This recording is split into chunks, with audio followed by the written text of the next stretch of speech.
Olá, professores! Sejam todos bem-vindos a mais um momento formativo Trilhas do Saber Estiagem. Eu sou o professor Anísio, sou professor formador de língua portuguesa. Estou aqui mais uma vez muito feliz por poder fazer parte dessa equipe e poder contribuir com a professora Tânia, que vai fazer parte aqui da nossa formação nos anos finais em Educação Física. Professora Tânia, seja bem-vinda. Obrigada, professor, pela sua presença. Bem, sou formada em Educação Física e vim aqui para a gente pensar juntos sobre essa questão de como trabalhar os desafios da educação física escolar durante esse processo da estiagem. Bem, esse já é o segundo encontro, tá? Porque nós estamos trabalhando nossa dinâmica em função de 3 episódios. No primeiro episódio, nós falamos um pouco sobre planejamento com foco na sequência didática. E hoje nós vamos dar continuidade, falar um pouco das classificações, das funções, desses recursos, dos tipos, mas também direcionando esse foco para a questão da sequência didática, ou seja, né, a proposta que nós sugerimos inicialmente com a sequência para o interior do Amazonas, nesse momento, com um currículo repriorizado, de que forma podemos estar trabalhando esses recursos de uma forma mais adaptada, com um olhar cuidadoso dentro das possibilidades de cada realidade no município do Amazonas. E o terceiro episódio, também vamos convidar vocês, fiquem atentos que nós viremos também trabalhar, aprofundando um pouquinho na questão da avaliação. Bem, o que são recursos didáticos e metodológicos, professor? Vamos lá? Então, professora Tânia, nós temos aqui dois pensadores, dois teóricos, que eles falam sobre os recursos didáticos. Para Tonison, o recurso didático pedagógico é qualquer coisa que ajude o professor a ensinar. Mas já Salas diz que o recurso didático pedagógico é o instrumento que tem que estar a serviço do professor quanto do aluno. Então, assim, mesmo tendo esse concurso ali de situações, esse conflito de falas, mas nós podemos entender que os recursos didáticos metodológicos é toda a metodologia que vai ficar a favor tanto do professor quanto do estudante, para que esses recursos possam ser usados por ambos, não somente por um imposto ou somente pelo outro, ok? E o que o professor vai tentar fazer dentro dos recursos metodológicos? Ele vai tentar facilitar a tarefa de ensinar e o estudante vai tentar tornar a sua aprendizagem mais consciente, consistente, trazendo a teoria, a prática através do que foi posto pelo professor em teoria. Então, esses recursos metodológicos eles vão estar a favor dos dois, tanto do professor quanto do estudante, para que o ensino-aprendizagem possa acontecer simultaneamente. E aí, nós vamos trabalhar a importância dos recursos didáticos para o processo do ensino-aprendizagem. Quando nós temos os recursos didáticos bem planejados pelo professor, que vai alcançar esse aluno, o que acontece, senhores professores? Os nossos alunos, eles acham que as nossas aulas estão menos enfadonhas, que os nossos objetos de conhecimento são mais interessantes. Então, assim, quem é que não gosta de uma aula de educação física? Todo e qualquer aluno, ele vai sempre puxar a sardinha para aula de educação física. Então, isso já é um ponto que os professores de educação física têm a favor. E aí, usando os recursos metodológicos de maneira adequada, faz com que tudo isso se fortaleça, se torne melhor, para que esse estudante ele coloque em prática tudo que ele viu durante as suas aulas teóricas. E também, só para contribuir, professor, são esses recursos que vão ajudar na assimilação dessas habilidades que possam ser desenvolvidas.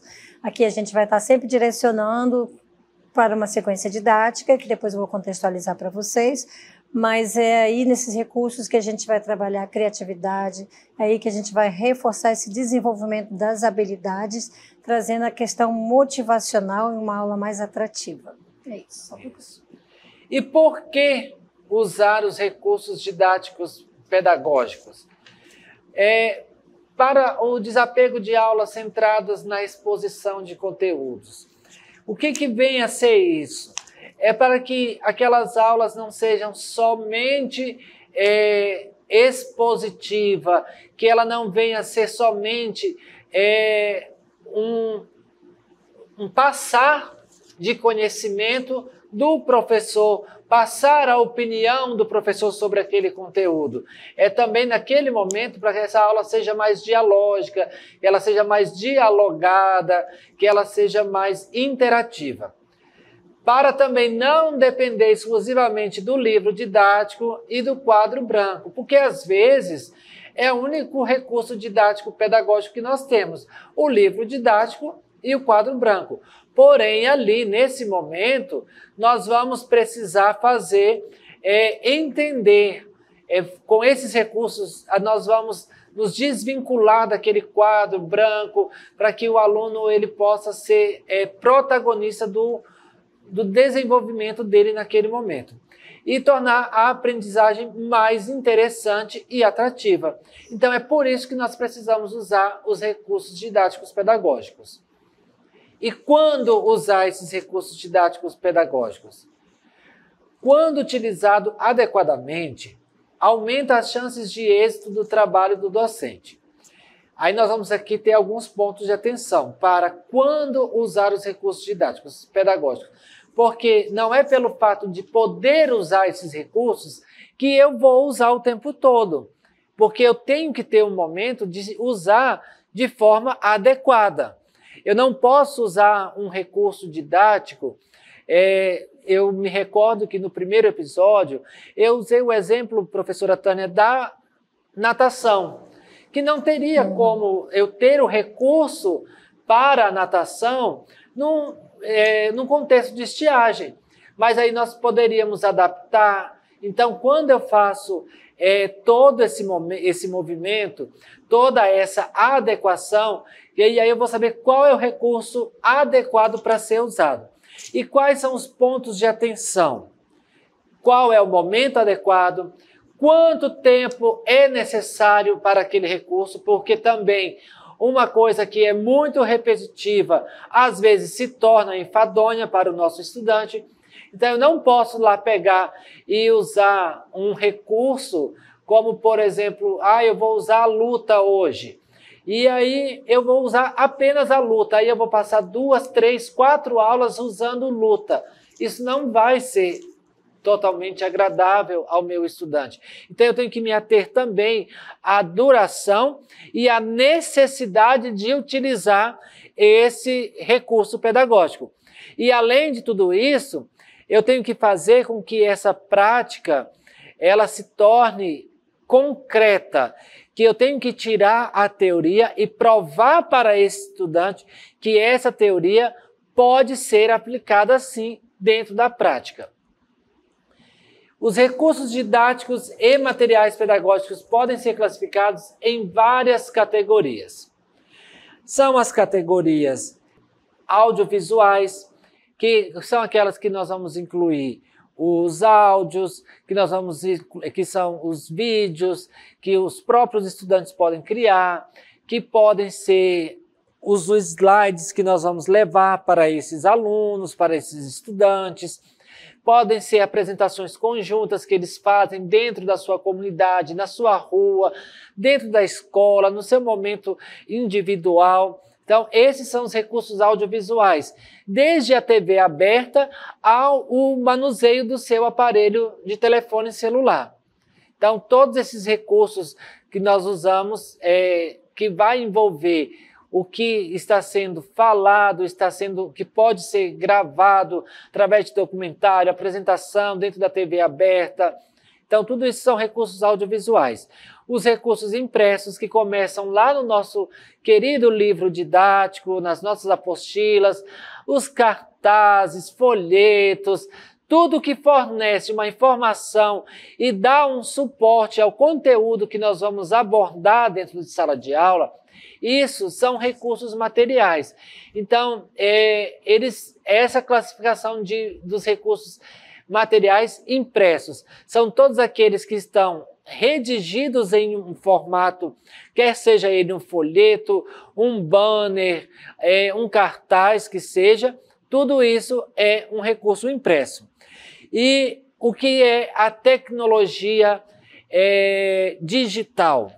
Também é um recurso didático, pedagógico. São as plataformas. Isso aí o nosso estudante acaba até que dominando um pouco mais do que nós mesmos professores, porque eles já são dessa era tecnológica, né? Eles já conseguem manusear com mais facilidade os aplicativos. Só que nós vamos incentivar o nosso aluno a procurar essas plataformas e aplicativos que sejam educacionais, que tragam jogos interativos e façam simulações que promovam a aprendizagem mais envolvente e acessível. Então, não é simplesmente o fato de dominar a tecnologia. A minha função como professor, nesse momento, é levar ao meu estudante a maneira certa de como eu vou fazer para acessar essa tecnologia digital. E aqui nós vamos ter alguns objetos concretos, também como recursos didáticos. O que são esses objetos concretos? Todo aquele material que eu posso manipular para usar como modelo ou criação, como por exemplo de uma maquete, como de uma obra de arte que eu vou fazer. Então nisso eu vou misturando a minha coordenação motora e aí nós vamos trabalhando tudo isso através dos objetos concretos, que é tudo aquilo que eu posso manusear para poder trabalhar. E nós vamos também ter o nosso ambiente de aprendizagem. Como que é esse nosso ambiente de aprendizagem? Como ele tem que ser de acordo com a nossa realidade nesse momento, que é do componente curricular Educação Física. Como que é esse ambiente de aprendizagem, professora Tânia? Então, professor, eu estava aqui prestando atenção nas suas colocações e percebo, então, que para chegar nesse ambiente de aprendizagem, né, você tem essa diversidade de possibilidades de trabalhar várias formas de recursos e entendendo e estabelecendo essas diferenças que eu penso que é importante, didáticos, materiais, recursos didáticos, pedagógicos, né, que você possa estar trabalhando, entendendo que o material ele precisa ser manipulável, ele precisa ser tangível para esse estudante. E no caso dos recursos didáticos, o professor que vai buscar a partir da sua metodologia novas estratégias englobando uma variabilidade de ferramentas e instrumentos que ele possa estar utilizando. Mas tudo isso vai depender também desses espaços de aprendizagem, né, que possa favorecer essa interação entre professor e estudante, né, a partir de laboratórios, de biblioteca, no refeitório, na sala de aula, na quadra, porque o espaço do professor da educação física, ele geralmente direciona a sua sala de aula como a quadra.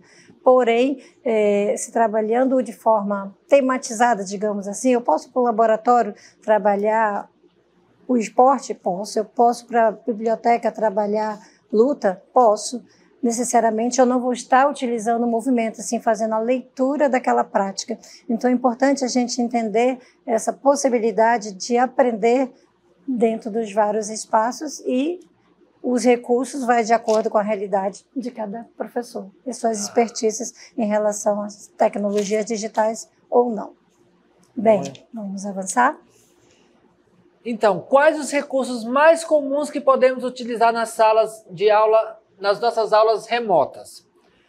Nós temos aí, toda casa tem um aparelho de TV, uma televisão, às vezes só tem o canal aberto, mas é um recurso que é muito comum para que esse estudante possa usar.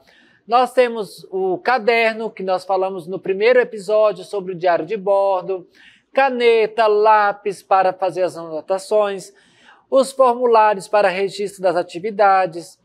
Também temos o computador, o celular, que é o queridinho dos nossos estudantes, e também muitos dos nossos estudantes têm acesso à internet. Se não em casa, mas tem na escola.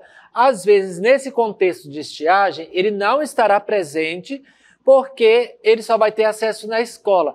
Mas naquele momento que ele trará o retorno ao professor, ele vai fazer uso sim do acesso à internet.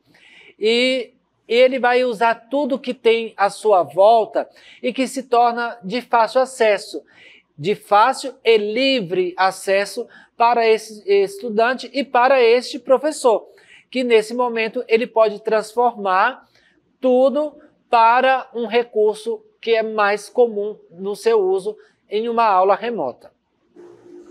Quais foram os recursos materiais didáticos sugeridos para essa sequência didática de danças regionais, professora Tânia?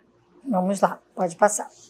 Bem, só para contextualizar quem não assistiu o primeiro episódio, nós sugerimos trabalhar na unidade temática, a partir do currículo priorizado, danças regionais. Trazendo o quê? Essa experimentação, essa fruição, trazendo uma habilidade em que o seu estudante pudesse experimentar, fluir, analisar e compreender, dentro do contexto amazônico, a cultura da sua valorização da identidade cultural a partir da unidade dança.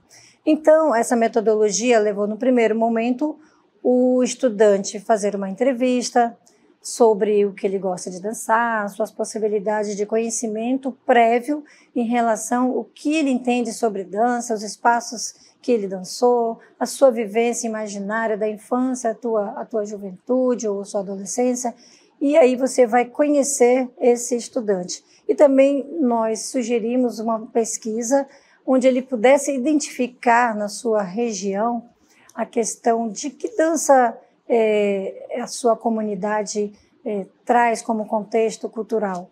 E nesse momento, então, foi sugerido que esse estudante fizesse uma pesquisa mais aprofundada da vestimenta, da dança, da música, do instrumento, de tudo. Nesse momento, então, a metodologia foi trabalhar a entrevista, a pesquisa e a relação com o mapa mental. Então, que recurso eu posso estar utilizando dentro daquele ponto de atenção que o estudante não tem acesso à internet? Ele não tem possibilidade de usar a pesquisa online, mas que forma ele vai fazer essa pesquisa?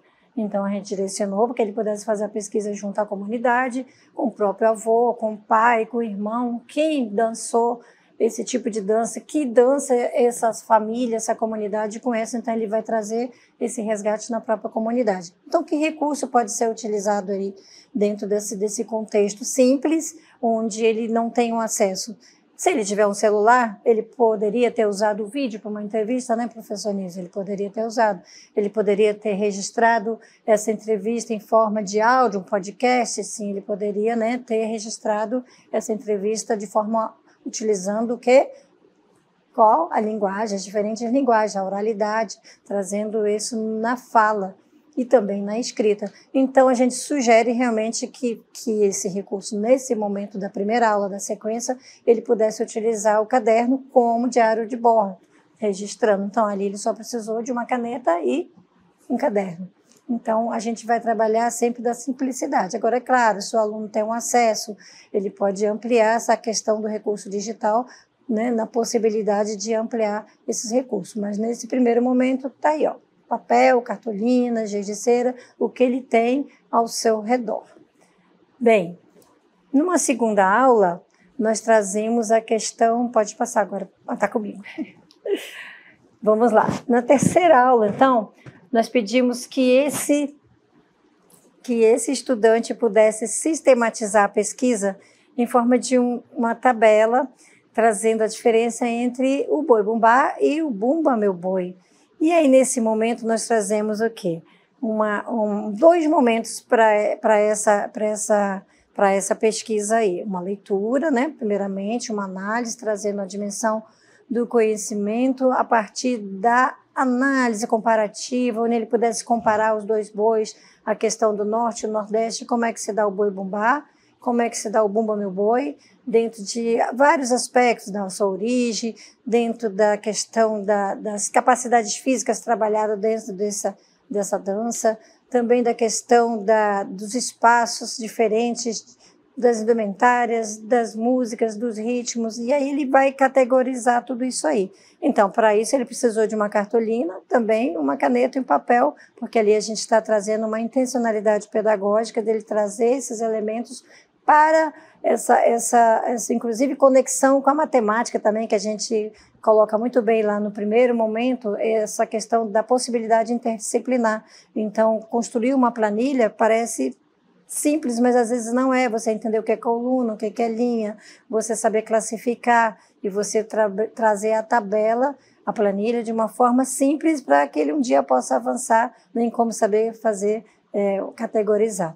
E aí, nesse momento, nós utilizamos essa questão. E no segundo momento, nós desafiamos esse aluno, dentro dos recursos didáticos, de utilizar tudo que ele tinha ao seu redor para fazer uma construção visual de um quadro artístico, trazendo esses elementos do boi-bumbá e do bumba meu boi a partir de uma expressão artística, ou seja, de encenar a dança a partir dos elementos de desenho, a partir dos elementos confeccionados, mas eu não tenho nada para comprar aqui, eu vou buscar onde? Na natureza, eu vou buscar onde? Na sucata, lixo reciclável, e aí você faz todo um registro aí, trabalhando a possibilidade de entender como ele poderia buscar isso. Então, ele vai buscar onde? No seu próprio meio. Então, são recursos naturais também que ele poderia estar utilizando e que nós teremos esse detalhamento um pouco melhor no primeiro episódio, que você vai lá buscar, e nós vamos deixar aqui a dica para você no final.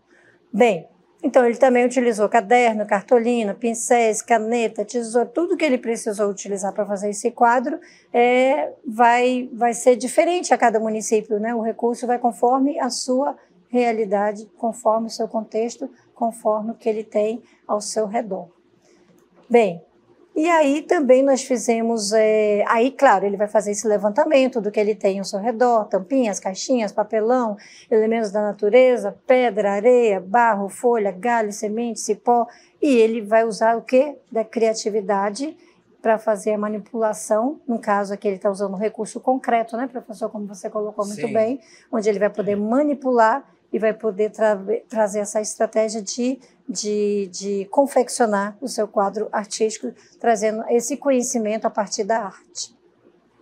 Bem, e para finalizar também, ele vai trazer, na última aula, que a sequência didática ela foi distribuída em 4 aulas, e aí nós trabalhamos o quê? Uma composição coreográfica.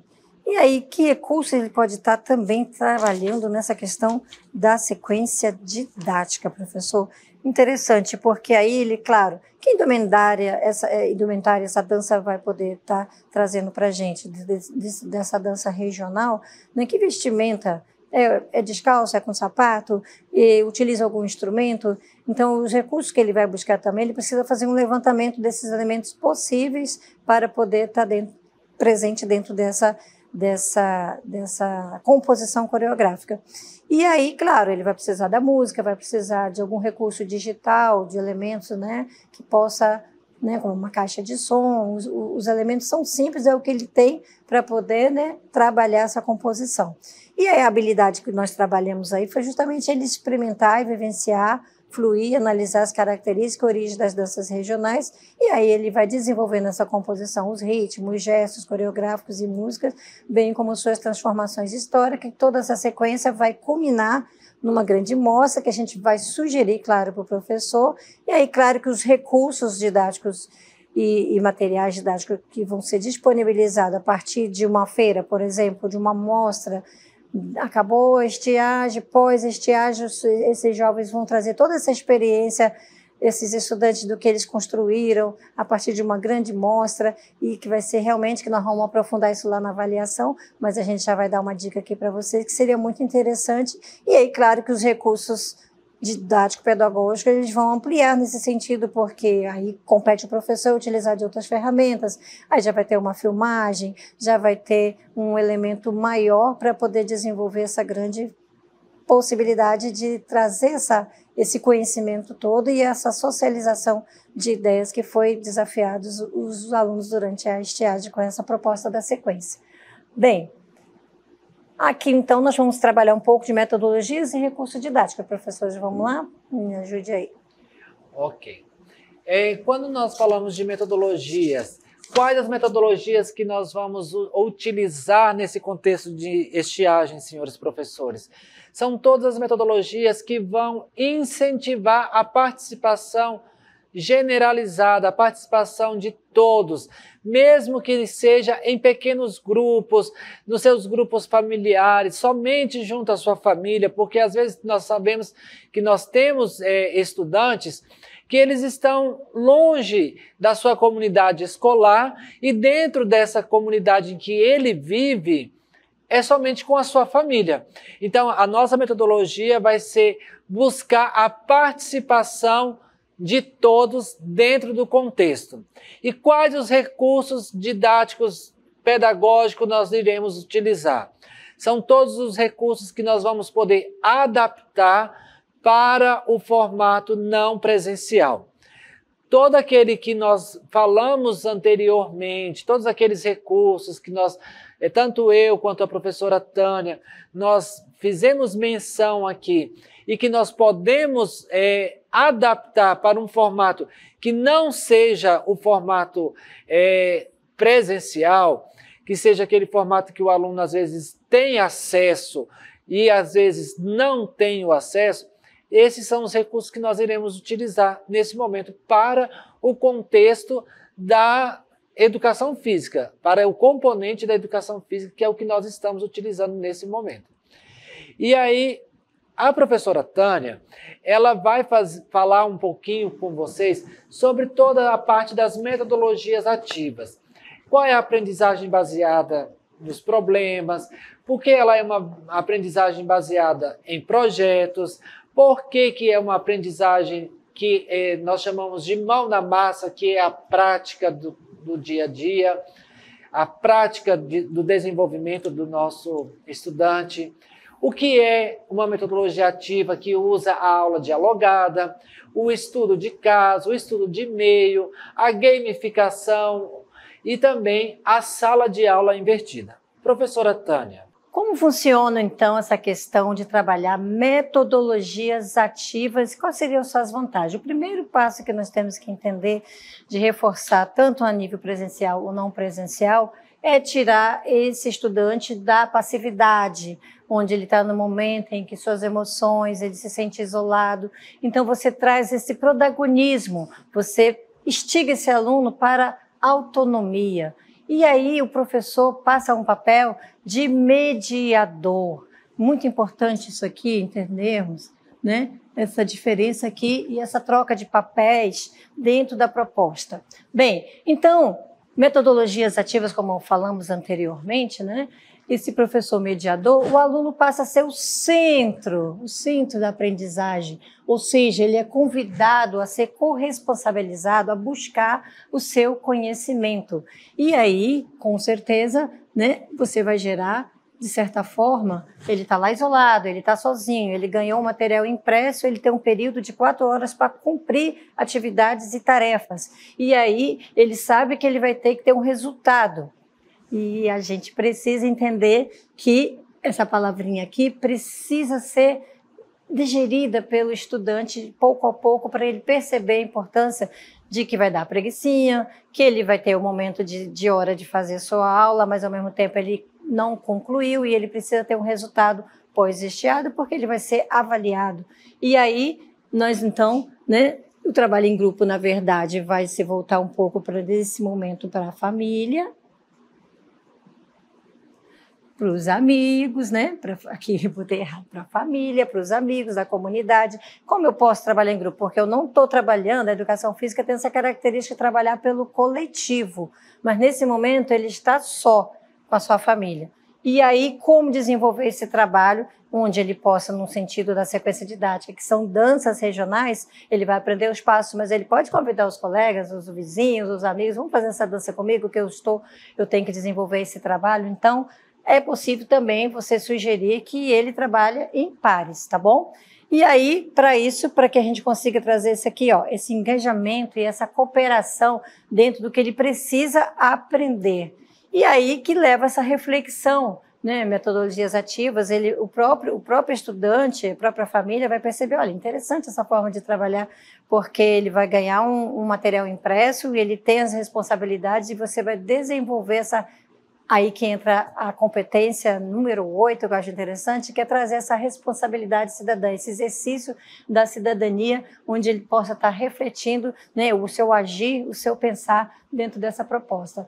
E aí também a gente vai fortalecer essa questão, né, de uma aprendizagem baseada em problemas, que a gente vai ver assim, mas professora, eu vou trabalhar danças regionais, tem problema? A gente vai ver lá na frente um pouquinho como as metodologias, a partir do que se trabalha ao redor, trazendo os temas contemporâneos, trazendo os temas contemporâneos transversais, trazendo a questão das dimensões cognitivas, comunicativas, socioafetivas, você vai se deparar com alguns problemas dentro do contexto, tá? Então, vamos lá. Então, nós vamos apresentar aqui algumas possibilidades, algumas mais comuns, né, que é baseada, o que é uma aprendizagem baseada em problemas, o que é baseada em projetos, o que seria um estudo de caso, o que seria uma gamificação, jogos, né, uma sala de aula divertida ou uma rotação, talvez não dê para a gente colocar todas aqui, mas a gente vai pontuar algumas necessárias. Bem, o que seria uma aprendizagem baseada em problemas? Na proposta da sequência didática, na terceira aula, que vocês vão abrir esse QR Code, vai ser passado para vocês, tem tudo detalhado lá.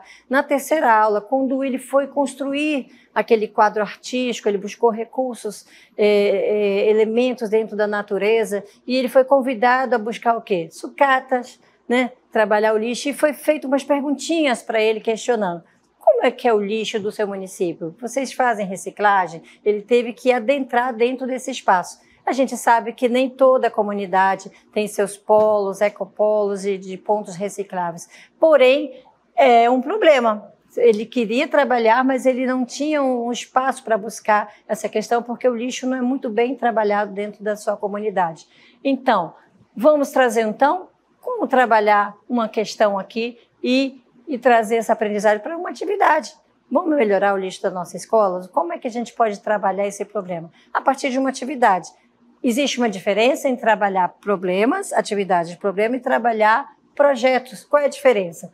Na atividade de projeto, é uma forma de aproximar os estudantes de um determinado tema ou conhecimento, propondo uma investigação.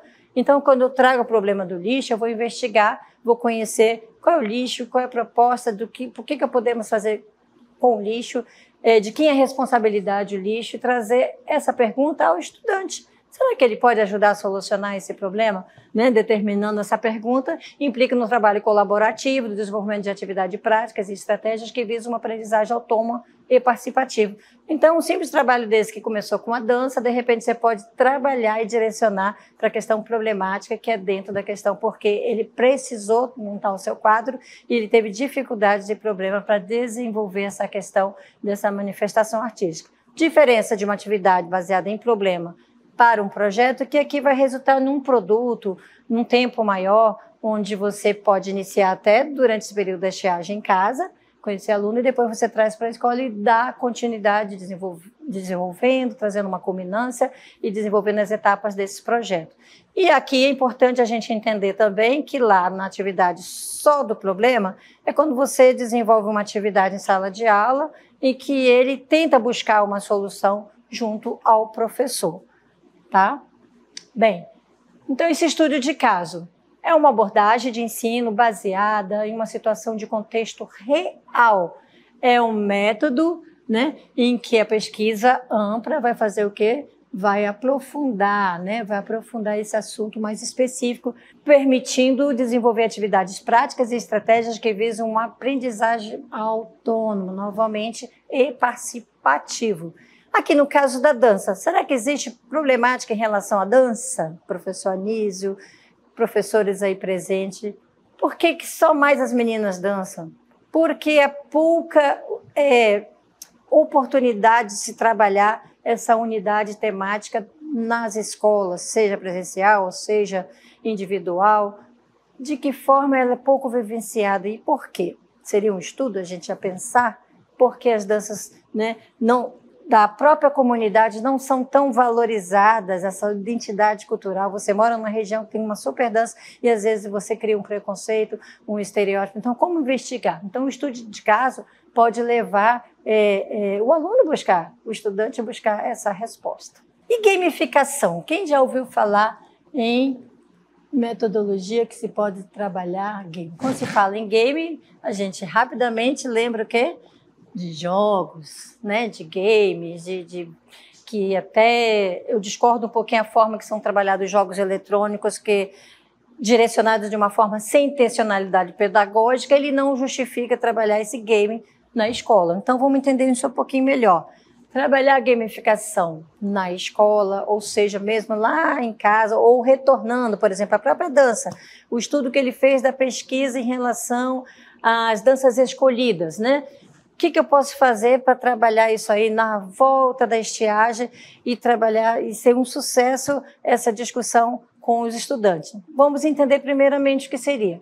Ela significa utilizar o quê? Elementos de design de games, né? De games, mas em ambientes que não são de games. Como é isso, professora?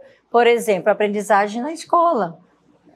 Se eu estou na escola, esses elementos são aqueles que os designers de games utilizam. E o que eles utilizam como?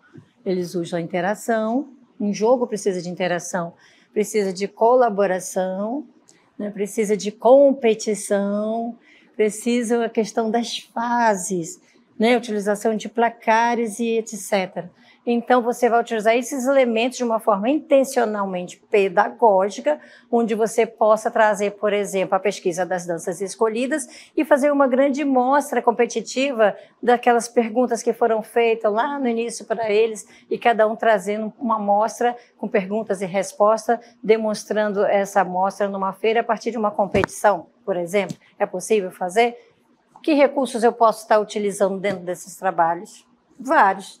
Eu posso usar a caixa de papelão instrumentária que eles criaram, os elementos do quadro, toda essa competição em forma de pontuação. Quem conseguiu, por exemplo, pesquisar mais elementos de sucata dentro dessa região. Enfim, dá várias possibilidades que o professor possa ampliar de recursos aí para poder trabalhar de uma forma participativa, engajada, tirando o aluno realmente daquela questão da teoria, né, da dança, e trazendo ela para uma questão concreta, onde participou aqui várias disciplinas e vários componentes curriculares, como a língua portuguesa, a arte esteve presente, e tudo isso vai estar junto dentro dessa proposta simples e que é divertida e que os alunos adoram, porque traz a palavra competição.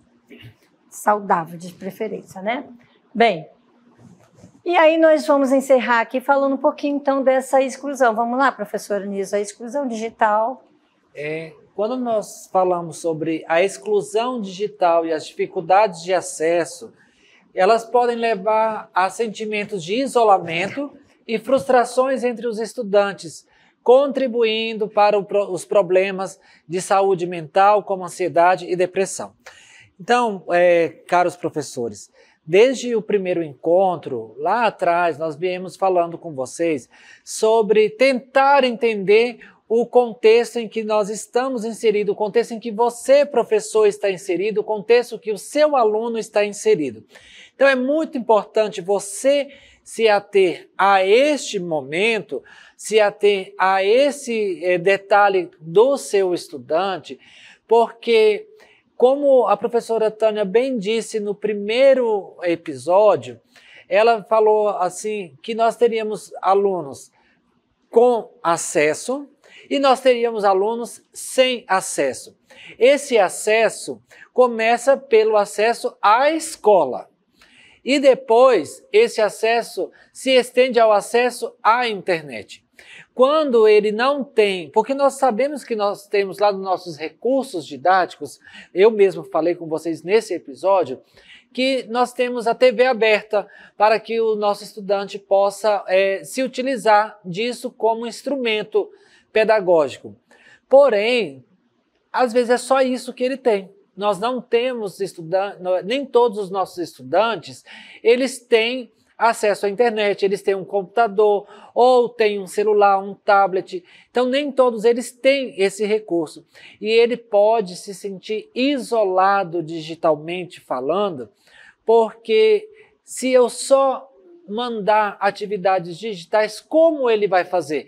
Então, é nisso que nós falamos que você, professor, precisa procurar entender qual é a realidade da sua comunidade, a realidade da sua comunidade escolar, da comunidade do seu estudante, a família do seu estudante, para você saber como você vai fazer o bom uso de todos esses recursos. Porque eu sei, professor, que você é muito bem preparado para tudo isso. Porém, nós não podemos prever o que vem acontecendo. Então, não existe eu desacredito que exista no nosso país professores que consigam conviver com dois momentos tão complexos que nem os professores aqui do Amazonas, que ora temos muita água, ora o nosso rio vira uma estrada seca. Né? Então, professor, nós não estamos aqui para te ensinar a trabalhar, nós estamos te sugerindo a adaptar-se nesse momento, mas não esquecer de procurar entender a realidade desse seu estudante para que ele não se sinta isolado e que não venha sofrer dessas mazelas psicológicas que tanto têm afetado o ser humano nesse último milênio. Então, essa é a nossa sugestão desse momento. E nós vamos trabalhar ainda...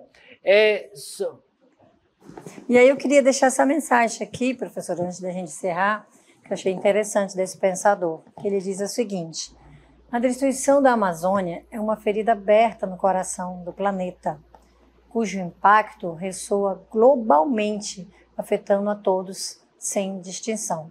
Nós sabemos que nós estamos passando por um momento de mudanças climáticas e que esses fenômenos que vêm acontecendo, esses ciclos do Amazônia, são naturais. Nós sabemos que vai ter um momento, né, das cheias, um momento das estiagens, porém, com a questão desse fato das mudanças climáticas que é emergente, que há 30 anos que se vem discutindo, nós hoje precisamos também dar ênfase nessa competência de trabalhar essa questão da educação ambiental, esse olhar para o meio ambiente, entendendo que agora nós precisamos nos antecipar e nos adaptar, como o professor Anísio falou, para esses planejamentos, para poder que a comunidade escolar não pare. Momento de cheia, parou, não vamos estudar, e tudo isso causa um impacto muito grande na questão da educação, da aprendizagem dos nossos estudantes.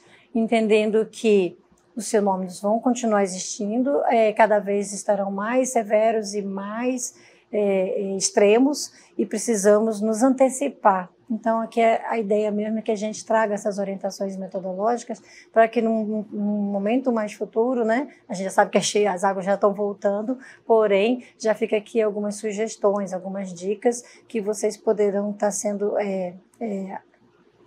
estarão podendo adaptar, né? Porque aqui nós não vamos estar trazendo receita de nada para vocês, muito pelo contrário, nós estamos aqui também estudando, pensando juntos para que a gente possa fazer essas adaptações e também, como professor que viajamos para os municípios, entender essas realidades e poder cada vez mais nos aproximar dessa equidade que a gente diz, né? Dessa justiça curricular para que todos possam aprender.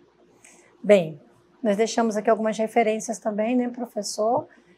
E também nós vamos deixar aqui um QR Code para vocês, com essa sequência, com essa proposta, para quem não assistiu, assista o primeiro episódio, que está mais detalhado, em forma de exposição, mas também para quem não pôde assistir, nós vamos deixar em forma de QR Code, e ela vem completa, já trazendo toda a possibilidade do planejamento, entendendo as competências gerais, as dimensões específicas da área de educação física, trazendo a questão da importância dos temas contemporâneos envolvidos, trazendo as possibilidades interdisciplinares. Então, ela está bem detalhadinha. Os textos que possam ser sugeridos para a leitura dos alunos, ela vem completa para que você possa o quê? Ajustar, adaptar, recriar e, se quiser utilizar como sugestão, fazer essa experimentação, essa vivência, né? Fiquem à vontade, tá bom, professores? Foi um prazer estar aqui com vocês mais uma vez nesse segundo episódio. Agradecemos a presença e não perca o terceiro episódio, que nós vamos falar de avaliação, né, professor? Também nesse período, aprofundando e sempre com foco nessa proposta da sequência didática. Então, professores, quero aqui também agradecer a parceria da Secretaria, lembrando que esse é um projeto em parceria com a Secretaria Estadual de Educação, junto ao CEPAM. Então, quero fazer o meu agradecimento em nome da professora Regina Ortiz, que é a diretora do CEPAM, para que esse projeto pudesse realmente acontecer. Estou muito feliz, mais uma vez quero frisar a minha felicidade em poder fazer parte desse Trilhas Estiagem no componente curricular Educação Física e espero vê-los em breve no nosso terceiro episódio. Até mais, muito obrigado.